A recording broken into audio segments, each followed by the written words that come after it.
welcome to Friends.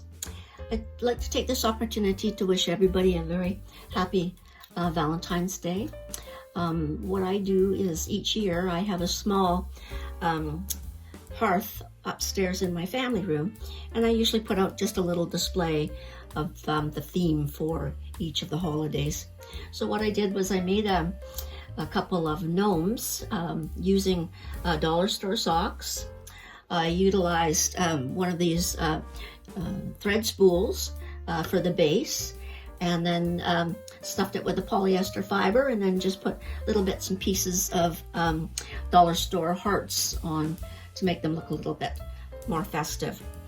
Over here, what I've done is I've made a tea light using a wine glass, and then I painted it with just the regular acrylic paints, and then I just attached the hearts onto it just for a little decorative effect. And that one is made just from thrifted little lampshades from any old thrift store. So I have made them for each of the holidays, like one for Christmas and Thanksgiving and St. Patrick's Day.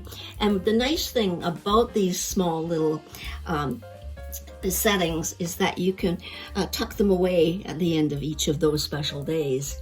So it just makes it a little bit more festive for your holiday seasons.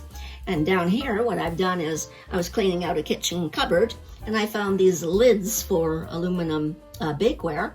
And I thought, well, I'll never use those, so I just cut them out one afternoon and made some sort of like cards that you could give to your kids to take for the teacher for Valentine's Day. So a couple of little fun things to do for holidays.